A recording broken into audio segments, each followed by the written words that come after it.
Sveiki, mėly žiūrovai, jūsų dėmesio mano darbas tai yra dar vienas labai įdomus objektas, tai yra šį kartą ne audio technikos komponentas, kurio apžvalgos jūs esate pratę matyti, o tai yra įrankis, kuris man padeda atlikti audio technikos serviso darbus, tai yra atlikti diagnostiką ir verifikuoti atliktų darbų kokybę. Ir tai yra termovizorinė kamera iš kompanijos Thermal Master, kurios apžvalgą netrukus ketinu padaryti, taip jūs supažindinti su šios kameros funkcionalu, taip pat komplektuojamasis komponentais. Šiuo atveju modelis yra P3 ir jums netrukus papasakosiu, kodėl būtent išsirinkau šį modelį. Tai bus jau pakartotinis išpakavimas, bet aš viską sudėjau taip, kaip buvo komplektuojama gamykloje. Nuėmus dėžutę, matosi, kad viskas yra sudėta tikrai tvarkingai, yra keletą dar papildomos informacijos ant dėžutės šono, tai mes matome, kad čia yra tinkama skirtingom platformom, tai yra tiek iOS, tiek Androidui.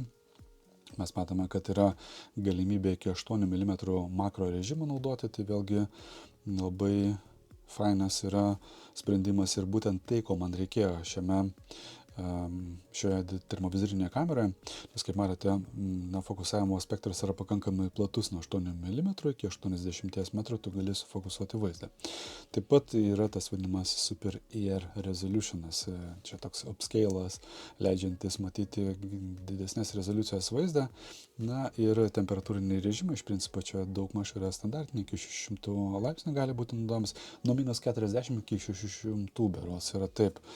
Ir kitoje pusėje pas mus tiesiog yra logotipas, čia matosi yra aplikacija, kurią reikia naudoti tam, kad galima būtų naudoti šį renginį, tai vėlgi nuskanavus QR kodą galima atsisiųsti į Temp Master appsą iš App Store, suinstaliavus galima pradėti naudotis šiuo įrankiu. Tai atidaręs dėžutę, čia toks matosi yra dviejų dėžučių dar vienas aukštas. Išėmus jas, viena iš jų yra instrukcija, taip pat ir kortelė garantijos, čia gali užregistruoti šį prietaisą ir turėti pratęstą garantiją, taip pat ir Quick Start Guidas. Tiesą sakant, vienas iš tų momentų, kada man irgi reikėjo paskaityti ir buvo įdomu pasižiūrėti, susipažinti ir tiek su specifikacijom, tiek su kitais dalykais, kaip pradėti naudotis, kokius appsus reikėjo naudoti, nes neapžiūrėjęs atsisunčiau šiek tiek kitokią aplikaciją, ne Temp Master, o to paties gamintojo, bet tiesiog kitų pavadinimų ir man kažkodėl tai neveikia, tai teko aiškintis kodėl. Tai šiaip iš principo tiesiog mano žioplumas buvo šioje vietoje, galėjau įdėmiau apžiūrėti dėžutę, kurios yra QR kodas ir parašytas programėlės pavadinimas.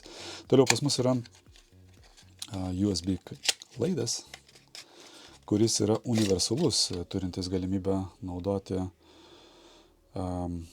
termovizorinę kamerą tiek pajungus prie planšetės, tiek prie telefono, turi tokį kaip ir prailgintuvo vaidmenį, vėlgi, jeigu tu nori kažką filmuoti iš skirtingų kampų, galbūt kažkur įkišti arba tiesiog turėti galimybę pasijungti jį prie įvairiausios kitos įrangos, šiuo atveju galima pajungti tiesiai prie kompiuterio, nes yra dar ir prie USB-C vienam gale, taip pat galima prijungti tą standartinę USB adapterį, kuris jau leis šį kabelį jungti į kompiuterį, o kitoje pusėje jau prijungti pačią termovizorinę kamerą.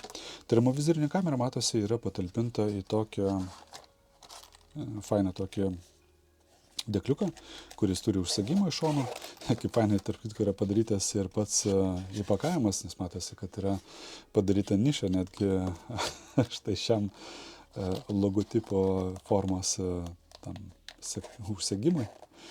Tai toks yra momentas. Šiaip man fainai labai patinka, iš tikrųjų gerai atliktas yra įpakavimas. Atidarius dėkliuką mes matome pačią termovizorinę kamerytę, kuri atrodo štai taip labai nedidelis ir kompaktiškas daiktas. Taip pat šalia jos yra ir adapteris, kuris turi galimybę pajungti šią kamerą dar prie seno standarto iPhone'o, tai vadinama Lightning tipo jungtis.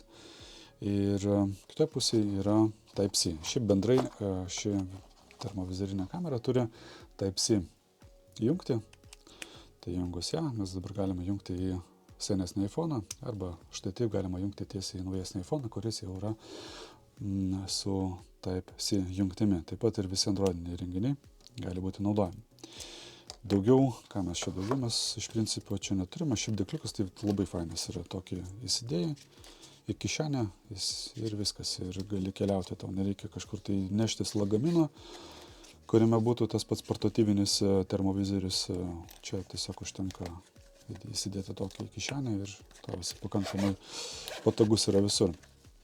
Tai štai taip atrodo ši kamerytė. Išimsime mes keletą priedų. Visus likusius atidėsime į šoną ir pradėsime demonstraciją, būtent kaip jisai veikia ir kokias funkcijas jisai turi, jau naudojant pajungus prie išmaniųjų įrenginių. Ką tik parodytas Thermal Master P3 dėžutės turinys yra atidėtas į šoną, pasilikau tik tai pačią kamerą ir taip pat priedą, kurį naudosiu demonstracijai su dviejų skirtingų platformų išmanysis įrenginys. Tai vienas iš jų yra iOS platformos iPhone 14 Pro, kuris dar skirtingai nuo naujesnės kartos iPhone naudoja taip vadinamą Lightning tipo jungtį.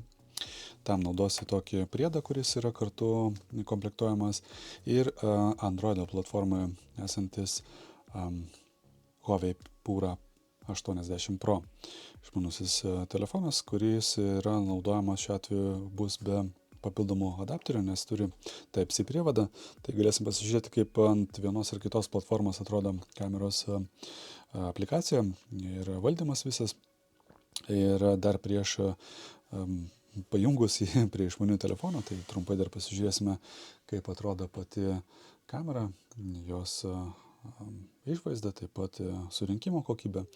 Surinkimo kokybė absoliučiai jokių priekaištų neturi, viskas matosi, kad yra surinkta labai gerai, labai kokybiškai. Čia matosi mano rankos prakaituojančios, šiek tiek lieka tų pirštų antspaudų. Vienaip ar kitaip medžiaga, kuri yra čia naudojama, greičiausiai bus kažkoks aliuminis, nes į plastiką nėra panašu labiau į aliuminį. Arba jeigu čia plastikas, tai tikrai labai geros kokybės. Žiedas matosi tikrai aliumininis yra, o intarpas matomai plastikas yra. O čia tikrai.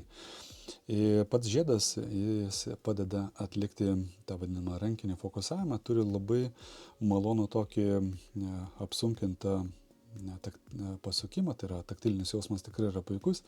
Nesijaučiu nieko, kas būtų nepanašu į pigų daiktą, tai vėlgi čia šioje vietoje tikrai, manau, labai solidžiai pagaminta termovizorinė kamera. Taip pat ir priedas, matau, kuris yra naudojamas šiuo atveju Lightning tipo kabelį. Nesako nieko blogo apie savo konstrukciją, tikrai nėra prastai pagamintas, čia tikrai viskas yra gerai su tuo. Na ir dabar aš tiesą sakant, kadangi jau paėmiau šį priedą į rankas, tai pabandysime mes, kaip veikia ši kamera su iPhone'u. Kaip tik esu dabar atrakinęs, pajungsiu ją. Kadangi čia jau reikia naudoti tokį adapterį, tai matosi, kad šiek tiek pailgėja atstumas pačios kameros nuo kameros, kuri yra pačiam išmaniajam telefone. Tiesa, jas gali taip pat ir suglausti.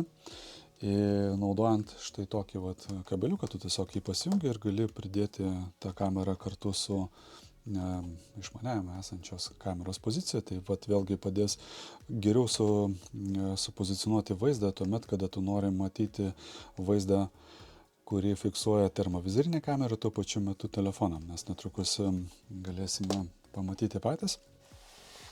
Tam, kad demonstracija būtų kaip vizualiai gerai pateikta, panaudosiu šiuo atveju savo lituoklį, vieną iš savo lituoklių. Čia toks bus paprastas lituoklis, kuris šiuo metu yra miego režime. Nepaisant to, kad jisai yra įjungtas, tai matosi, kad temperatūros jau yra fiksuojama 128 laipsniai. Būtent pačio galiuko, nežinau, ar jums gerai matosi, turėtų gerai būti sufokusuotas.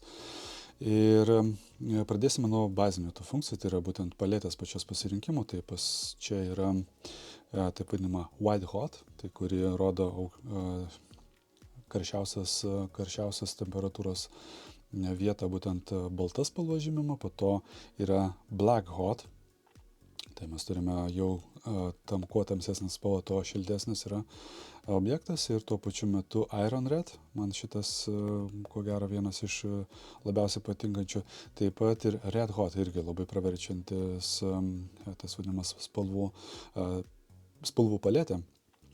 Taip pat yra Rainbow naudojamas, irgi man visai patinka šis. Toliau Jungle yra Aurora, man neįtin patinka šiaip. City kažkokia yra spalva, Dim Light, Gold, Lava ir Medical yra toks variantas. Čia toks, kaip pasakyti, skirtingiams poreikiams, ko gero geriausias yra. Vėlgi šiuo atveju, jeigu nori geriau matyti, tarkime, atvaizduojamą informaciją, tai man galbūt būtų patogiau naudoti kažkokį tai atitinkamą spalvą, tai tarkime, kad ir, pavyzdžiui, raudonai, tas vadinama Red Hot. Taip pat čia yra galimybė pasirinkti skirtingą temperatūrinį režimą, tai yra, kad būtų tas radiometrinis režimas, kuris šiuo atveju yra nustatytas tarp 100 ir 600 laipsnių. Vėlgi yra geriausias ir optimaliausias naudoti tuomet, kada yra karšti objektai. Aš pažadinsiu lituoklį, paėmęs į ranką, pabandysime pasižiūrėti, kaip jis atrodys, kai pradės kaisti. Ir dar vienas yra dalykas, kuris man labai patinka šioje kameroje, tai yra galimybė sufokusuoti vaizdą, taip, kad būtų galima tiksliai matyti objektą. Tai matote, šiuo metu jis yra išėjęs iš fokuso ribos. Tai pasukus ratuką galiu sufokusuoti vaizdą, kad jisai būtų optimalus ir geriausiai matomas. Taip pat netgi matosi puikiai kontūrai visi. Ir sukant toliau matosi, kad jau vaizdas vėl išeina iš fokuso ribos. Sukant atgal, vėl galiu atstatyti fokusą. Daugmaž taip kažkur. Taip, kas dar toliau yra įdomus pas mus, tai yra galimybė naudoti tą vadinamą profesionalų režimą, kuomet tu gali apibrėžti atitinkamas vietas, kurias tu nori pamatyti. Šiuo metu matosi, kad yra automatiniu būdu viskas sekama, tai jeigu aš, pavyzdžiui, norėčiau pamatyti dabar, koks galiuko yra lituoklio, kokia temperatūra, tai tokiu atveju labai praverčia tą vadinamą circle funkciją, kuri man leistų pamatyti aš praplėsiu ją šiek tiek. Karščiausia ir šalčiausia vieta, tai yra būtent, matosi, kad yra nurodoma, bet šiuo metu, kadangi pas mane yra pasirinkta temperatūrinis režimas, štai toks, dabar matosi, kad karščiausia temperatūra yra 100 laipsnių, aš kaip tik esu nustatęs maždaug apie 100 laipsnių, kad veiktų lituoklis. Tai jeigu šiek tiek iš šono, tai mes matom, kad temperatūra automatiškai padidėja šiuo atveju, būtent prie pačio sujungimo. Ir tuo pat metu vėlgi taip galiu pareguliuoti fokusą. Ir taip pat galima pasirinkti skirtingų formų, tarkime, jeigu aš noriu apskritimo, tai ne apskritimo šitas, o stačiakampio formos nubražyti, ten, kur kaip nubražai, taip jisai ir rodo funkcija. Taip pat matosi, gali rodyti ir abu iš karto.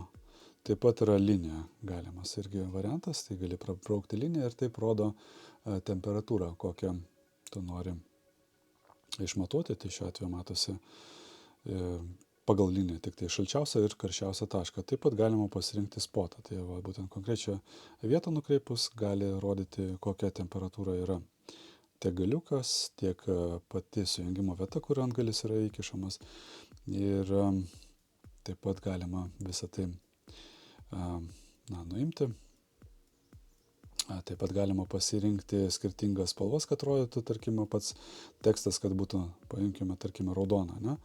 Aš, tarkime, pasirinku circle, vėlgi.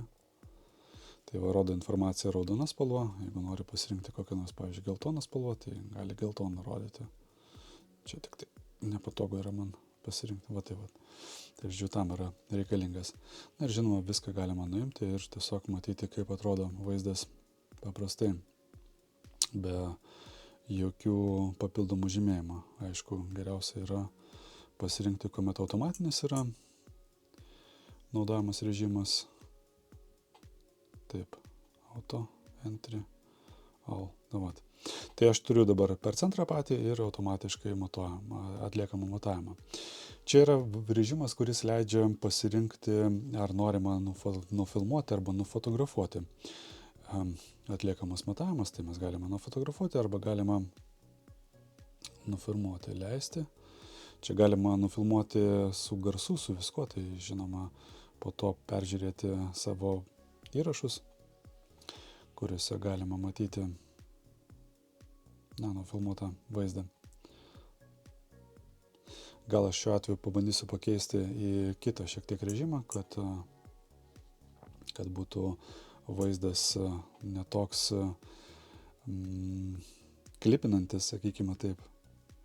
To tik tai sureguliuosiu aš dar temperatūrą. Štai taip atrodo, žodžiu. Išsaugo vaizdą, galima sugrįžti ir pasižiūrėti. Čia pas mane jau prieš tai buvo nufilmuoto vaizdų pro langą, katiną ir taip toliau, žodžiu. Toks fainas labai yra momentas. Gali pasileisti ir pasižiūrėti. Va taip atrodo. Tikrai naudinga yra funkcija. Kitas yra momentas, kuris taip pat yra pakankamai fainas, tai yra tai galimybė naudoti vaizdo kamerą papildomai dar su termovizorinė ir tu jos skaidrumą gali reguliuoti. Štai tokių slankiklių. Gali padaryti visiškai nepermatomą arba gali padaryti dalinai permatomą. Tad galima matyti vaizdą, tiesą sakant, ir iš abiejų kamerų, tiek iš termovizorinės kameros, tiek iš pačio telefono. Ir taip pat galima išjungti. Ir po to eina dar kiti nustatymai, kur galima reguliuoti papildomą dar ryškumą, kontrastą, skalės galima reguliuoti, vėlgi čia gali nustatyti, kokią tu nori. Galima veidrodinį vaizdą padaryti, galima jį apversti skirtingais kampais. Štai taip. Ir taip pat galima panaudoti dar vadinamą rezoliucijos gerinimo funkciją, čia tokia matosi X3, kuri gali būti naudinga. Tai ir, fainas iš principo yra daiktas. Dar vienas yra dalykas, čia jau ranka pavargo laikyti, tai pabandysiu išimporuoti. Dar vienas yra momentas, kuris yra fainas, tai yra vadinama taip kalibracija, kuri leidžia nustatyti tinkamus lygius ir sukalibruoti vaizdą. Taip pat gali dar papildomai sufokusuoti. Fainas iš principo daiktas, kuris leidžia viską matyti kur kas detaliau. Tai yra kaip kaista, šyla kai kurie komponentai, elementai ir taip pat įrankiai. Kaip šiuo atveju yra rodomas lituoklis. Tai štai taip atrodo šis vaizdas naudojant iPhone. Tai pabandysime su Androido įrenginiu pasileisti. Tuo tik atrakinsiu šį. Matosi Thermal Master. Connected, next. Viskas pakankamai paprasta ir labai patogu. Štai taip atrodo jau ant Androido. Tiesą sakant, man netgi Androido patinka labiau. Štai taip atrodo kitas režimas temperatūrinis. Galima sukalibruoti. Ir taip pat galima pasirinkti lygiai tokios pačios iš principo funkcijos. Yra White Hot, Black Hot, Iron Red, Red Hot, Rainbow, Jungle, Aurora, City, Low Light, Gold, Lava ir Medical. Štai taip atrodo tos funkcijos, bet man kažkaip ant Androido tikrai geriau atrodo negu iPhone. Ir gerai, nes iš principo dažniausiai naudoju Androidą filmavimui. O taip pat yra funkcija leidžianti pagerinti šiek tiek tą vadinamą upscale padaro rezoliucijos pačios. Vėlgi tos pačios yra funkcijos, kaip ir prieš tai rodytam, kur gali pasirinkti tašką ir rodyti temperatūrą, kuri yra pasirinkta. Linija taip pat rodo maksimalią minimalią temperatūrą, tuomet yra stačiakampis, kur rodo karščiausią vietą ir šalčiausią vietą. Taip pat yra ir apskritimas, kuris irgi rodo karščiausią ir šalčiausią vietą apskritime pačiam. Gali kaip nori tas formas nustatyti, tai žodžiu toks fainas yra momentas. Ir taip pat automatinis režimas, kuris leidžia sekti ir tuo pačiu metu matyti centre esantį vaizdą. Galima pasirinkti spalvą atvaizduojamos informacijos, kad būtų aišku, kokias temperatūras rodo. Galima viską ištrinti, tos nustatytus, sakykime, funkcijas, kaip pavyzdžiui stačiakampė. Perėjus prie filmavimo ir fotografavimo režimo, taip pat matosi, kad veikia šis režimas, kuris šiuo metu leidžia atlikti nuotraukas arba įrašyti vaizdą. Tai irgi sunaudojant mikrofoną. Taip pat galima ir nenaudoti mikrofoną. Tai šiuo atveju išsaugo, galima taip pat pasileisti ir pasižiūrėti. Taip pat atrodo viskas. Ir kas toliau? Toliau pas mus irgi galima naudoti kamerą. Kaip matote, tiek su iPhone, tiek su Androidu, ko puikiausiai veikia kamera. Dvigubos kameros režimai.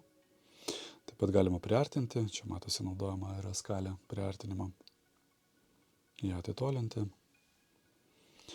Ir funkcijas, kurios buvo matytos taip pat irgi brightness'ą galima, kontrastą galima, skalę.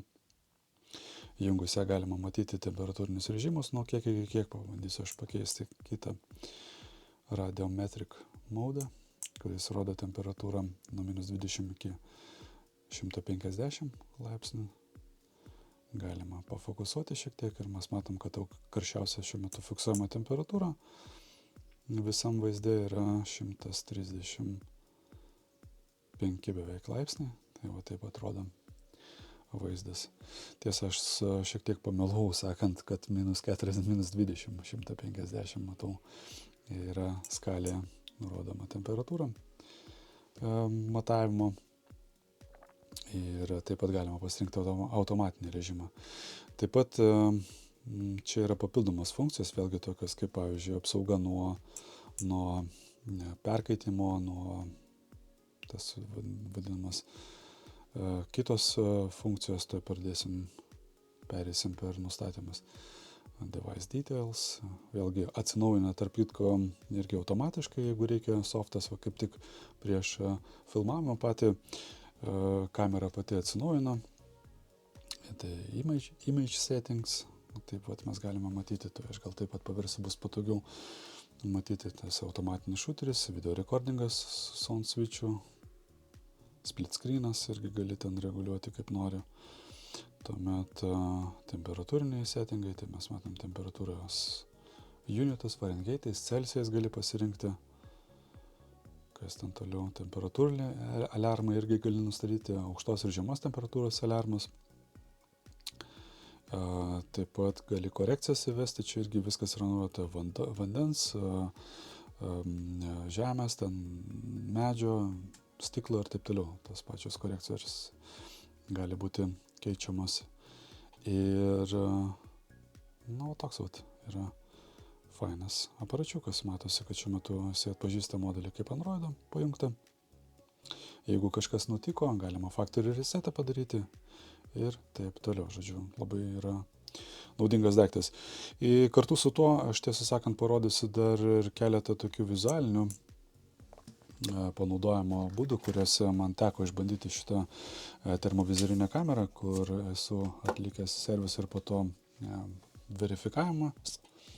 Tai buvo ir lempinės audiotechnikos vienetų, kur reikėjo pakeitus apkrovos rezistorius vėliau pamatuoti, kaip temperatūrinį režimą atrodo, taip pat ir kitur, kur reikėjo verifikuoti, ar tinkamai yra nustatytas, ne tik, kad tinkamai veikia aparatas, ypač stiprintuvas, kuriame tu neturi galimybės reguliuoti biesą, tai yra svarbu pakankamai pasižiūrėti, ar abu kanalai kaista maždaug vienodai, nes tas pats trūkumas nustatymo kaip tokio biosą, tai vėlgi pakankamai sudėtinga gali padaryti situaciją tam, kad įsitikinti, jog aparatas veikia tinkamai.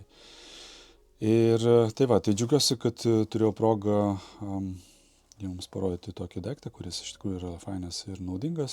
Jis naudingas ne tik tai elektronikos ir diagnostikos darbams, bet gali būti naudingas ir kitiems buities poreikiams, taip kad, pavyzdžiui, pasižiūrėti, kur šilumos trasos eina, ar nėra kažkokių problemų, tarkime, su kaistančiais komponentais automobiliuose, kažkur kitur, žodžiu, toks labai pakankamai versatilus daiktas. Ir šiuo atveju man jisai kuo puikiausiai tinka, nes tinka dėl to, kad jisai turi galimybę sufokusuoti vaizdą, kad aš galėčiau pamatyti iš arčiau komponentus.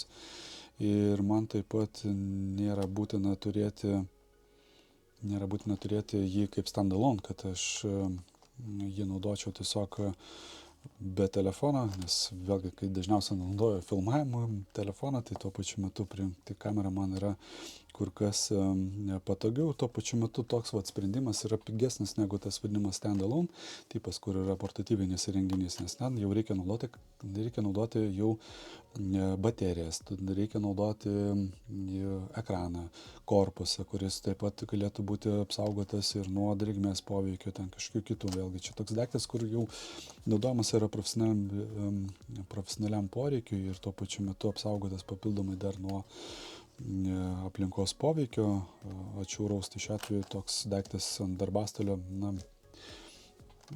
tie visi sprendimai būtų tiesiog pertekliniai. Tai pilnai užtenka tokio, kuris būtų jungiamas į išmanųjį telefoną ir taip jį galima naudoti ir sėkmingai.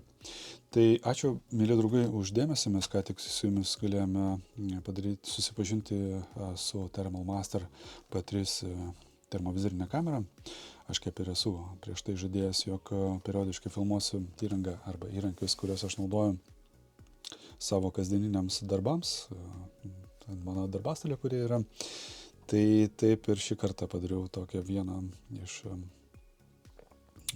įrankių arba įrenginių, kuriuos aš naudoju diagnostikai ir servisui. Tai termovizorinė kamera. Galėtų susipažinti su jos komplektacija. Ir taip pat galėtų pamatyti, kaip atrodo pajungtas prie išmanaus įrenginio iPhone arba Android. Tai ačiū už jūsų laiką ir už dėmesį ir iki kito karto, iki kito įdomaus aparato apžvalgos, o aš tuomet tarp audio technikos apžvalgų paruošiu jums apžvalgą sekančios įrangos arba įrankio, kurį aš naudoju pas save ant darbastalio audio technikos servisui arba diagnostikai. Šiam kartui tiek, ate ir iki kito karto.